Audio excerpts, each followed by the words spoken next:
Guys, if you don't already feel naked when you're without your phone, you will when you step off the plane in a strange country and nothing's working. Being online at all times may be the most important, overlooked, and under-talked about part of travel between countries, and it's not so simple all the time. I personally run a tight ship when it comes to my budget, especially when it comes to recurring expenses. I spend less than $250 per year for excellent continual phone service in multiple countries by piecemealing it together. Yeah, how do I do that? And stick around and you find out. But thanks for being here on my channel, Global Red. I really enjoy sharing this info with you and your engagement in the wind beneath my wings. If you're already living abroad, please add to this conversation by dropping some knowledge nuggets of your own in the comments about what works for you. There are many ways to skin this cat, so let's stuff the chat with your experiences too. Who you use, what country, and how much you pay. If it's your first time traveling abroad to multiple countries, it helps to know what the hell to expect before you arrive, and I'll share why. In fact, the most important part of this video for you comes later when I share the 3 things you really should do prior to leaving your country, particularly if you plan to stay long term. I think you'll thank me for that. To stick around for that wrap-up section, creatively titled, "Do this before you go," or just skip ahead to it. I'll leave timestamps so you can find it quickly, but it really may be the most important part of this video to so many of you, and it applies to traveling nearly everywhere in the world.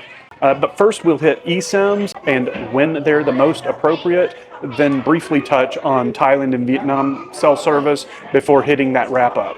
So we'll spend most of the time on this first item here, eSIMs, since it may be less familiar to some of you. I'll briefly discuss how it works, why and when I recommend it, and what its pitfalls might be. I recently used an eSIM for the first time, and damn it, it got me excited about using it more in the future. So how does an eSIM work? An eSIM allows you to set up your own service prior to arrival in a given country. It requires minimal setup. There's no physical SIM card. It can save you time and money upon arrival, and you can just do it from your computer or phone. When you least want to do anything other than get the hell out of the airport and to your hotel, you'll be thankful you had an eSIM. Now, I recommend an eSIM for at least 4 scenarios, so I'll list them first and then tell you why an eSIM might make the most sense. Reason number 1, short trips, less than 30 days. You don't want to spend for a full 30-day plan. Number 2, multi-country trips, like my last trip, 12 days to Malaysia and Thailand.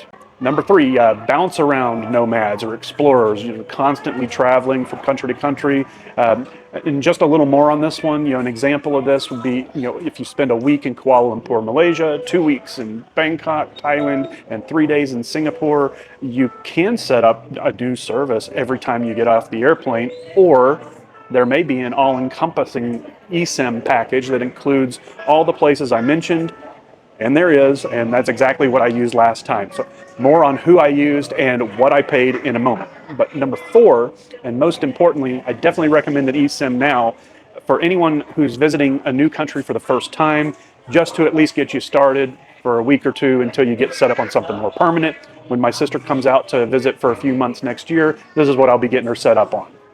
A few other reasons why you might want an eSIM is that you can save money. Packages that may fully address your needs of your trip but cost less than a full month service or a piecemeal approach, those are available in many cases. And then I touched on this time and convenience. You can have your phone up and running before you even get off the plane.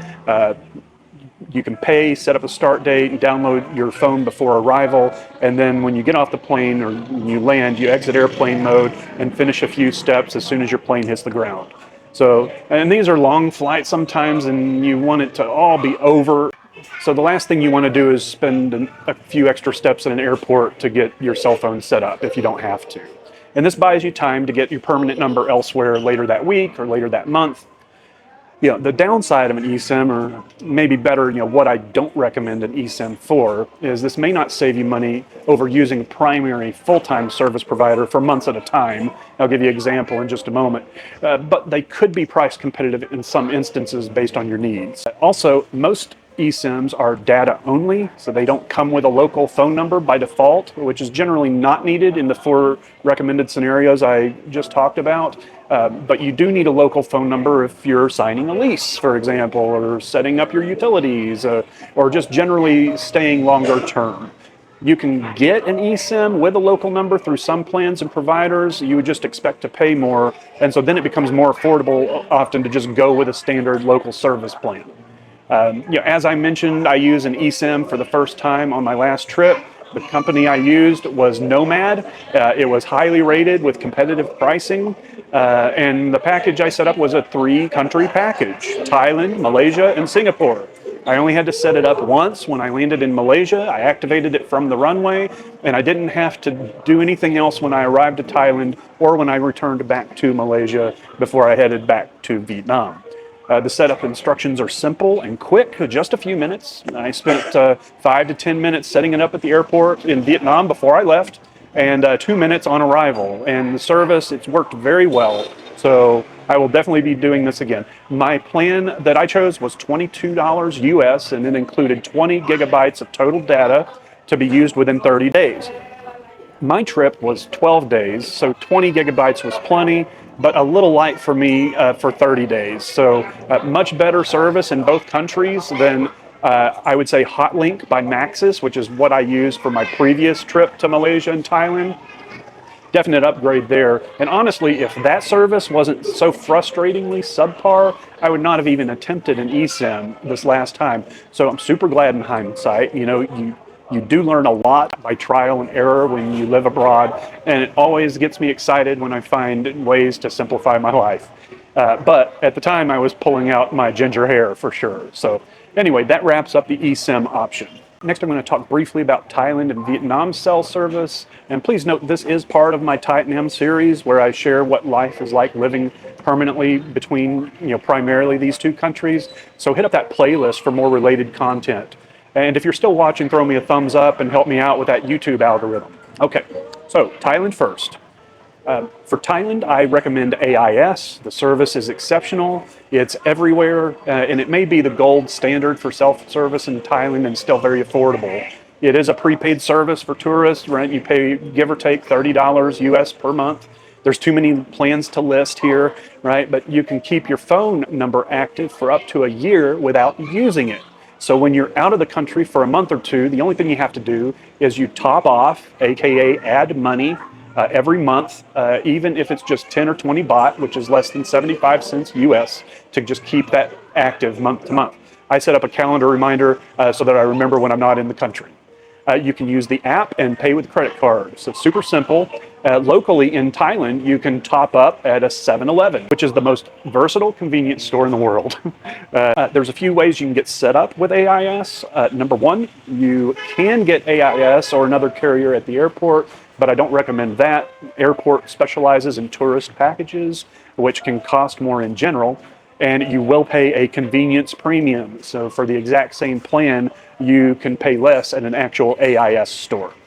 So I recommend either setting up an eSIM to buy yourself a few days, as mentioned before, or number 2, you can typically get a SIM card for AIS at 7-Eleven, which again is everywhere, but then you need to use the AIS app to set it up yourself. Or number 3, you can make one of your first trips to the local mall, which is fun, and this is my recommendation because it's simple, it's walk-in, full service, great customer service at an AIS store, and you'll get the best price. Also, you can combine that trip with other things you may need to do when you arrive in Thailand. You can use the ATM, you can exchange currency, you can get a battery-powered fan, totally recommend that. Shop around for any essentials that you think you might need. There are pharmacies, grocers, toiletries, every household good, snacks, etc. Malls are also a great place to eat fresh food, cheap, and you can just grab a meal after you eat and take it with you back to your hotel and eat it later. This is market food, cafeteria style foods, restaurants, etc. Coffee, tea, smoothie. You can pay $1 or $2 and get a half-hour electric chair massage. Explore the stores, of course. People watch. These mega malls are very much a part of the culture in Thailand, and you can get a lot of things done there. Most importantly, it's climate controlled with AC, so a great place to stay cool in the heat of the day especially. That's important. Anyway, that wraps up my recommendations for getting set up in Thailand. Now on to Vietnam. Yeah, Vietnam's very simple, and so this one will be quick. For Vietnam, I recommend Vinaphone. I started with Viettel, which is still decent service. It was around $25, $30 a month, but knowing locals saved me a good chunk of change on this one. They introduced me to a Vinaphone plan where I get 7 gigabytes of data per day and minimal but sufficient voice calls and texts. Great service. I live in Dalat, which is kind of mountainous and has a lot of hills, and good service. And the price is right. 2 million Vietnamese dong, which sounds like a lot, but it's only $80 US for an entire year, folks. And this allows me to keep my phone number all year while doing nothing to keep it active. There are smaller plans available that still beat the original $25 to $30 a month that I had on Viettel. And since Vietnam is my home base, this is perfect for me. No time spent setting up new service. Every time I come back to Vietnam, I just switch the SIM card out and I'm ready to roll. It's not like it costs me a lot of money when I'm in Thailand for 1 to 2 months, since it averages out to about $7 per month. And Vinaphone customer service is proactive in contacting me when my year is about to expire. So it's super simple, relaxed, easy, and effective. And that's all I have to say about that. And so projecting my total cost this year based on Vietnam as my home country is $8 per month Vietnam for the full year, $100 in Thailand to give me 3 or 4 months, and $44 for 2 shorter trips to, say, Malaysia and Thailand, Singapore, or somewhere else. So grand total of $224 a year. Okay, so now some things that you need to do before you go. Yeah, as promised, I'm going to save some of you a lot of grief here. You need to really keep your US or home country phone number, right? I'll reference the US going forward, but most of this will apply to residents of most countries. If you have like a United States bank account or a bank account from your country or other service or account, you'll need to verify easily and at times to use their app. And if you need to call a business in the United States, you really can't do that from a foreign number or from another service like WhatsApp. So this takes a little anxiety out of the equation, because I cannot even recall the amount of times that I needed to receive a text message for verification, needed a phone number for, say, job applications, for using various apps, 2-step authentications for my email and other services. So, to be safe before you leave, you need to port that number to Google Voice or similar voice over IP service. Google Voice is $20, one-time fee. And just give it several days to take effect, and do this a little early if you can, so it's set up before you leave your home country. Now, if your number ports over to Google Voice before you leave, then you'll only be able to use your phone number through the Google Voice app, aka only when connected to the internet, right? So when your port is complete, your cell service for that number is gone. And you may even get an automatic bill from Verizon or AT&T or T-Mobile or your carrier for a lump sum that includes the balance of your phone itself if it's not paid off. So if you don't remove your card on file and auto pay, the carrier may automatically charge that card for the full balance without notification. But this should be step 2 and not step 1. Step 1 is to set up WhatsApp, country's phone number, while you're still connected to your carrier. You'll likely use WhatsApp a lot. Many places internationally use WhatsApp, especially touristy places and international cities. But the reason this is step 1 is that you need to do this prior to porting your number, because WhatsApp will flag that your number is not registered on an active US-based cell network during setup. It flags this to prevent fraud. Now you can choose to skip this step and set up WhatsApp with your new international number when you arrive, but since those numbers may not be permanent, it's maybe more risky long term, and you can always set up WhatsApp using your new country's number too while you have active service there. And step 3, set up a VPN on your phone, tablet, and laptop. Sometimes you need to trick a verification system into thinking you're elsewhere.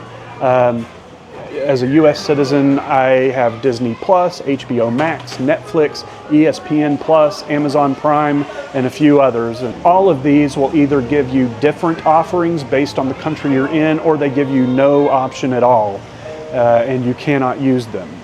Some of them may even recognize that you're on a VPN and deny you. This is Paramount Plus, and this could change, but that's the way it is.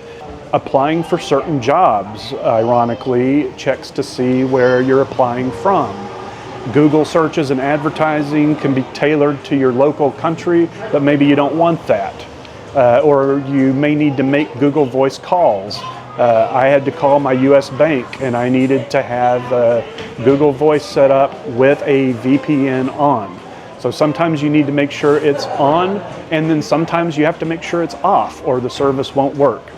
I recommend NordVPN. It's about $60 per year, paid annually, and it works like a charm. And the last thing I would add here is that once you're in Thailand or Vietnam or wherever, it's important to download other communication apps that are appropriate for the country. These are like WhatsApp equivalents. Things like Line is used in Thailand, Zalo in Vietnam, Telegram's still popular in many countries, I think. WhatsApp actually is what Malaysia uses mostly. Thailand and Vietnam use WhatsApp some, but not all. A lot of businesses and individuals use one of these as their primary way of calling and texting you as a foreigner. Maybe they themselves don't even pay for voice or text service at all, but they also work with a lot of tourists who may not have a local number, so these are the alternatives. And anytime you can use that instead of your local phone number, the better, in my opinion. It keeps spam away from your permanent numbers. And also keeps you from having to use up minutes or texts if there are any restrictions on your plan. And that's going to do it, guys. I hope this video helped you. If you're a seasoned traveler, let me know what I got wrong or missed, or hit me up with any questions in the comments. And if I don't see you there, I'll catch you in the next video. Thanks again for your support. We'll see you next time.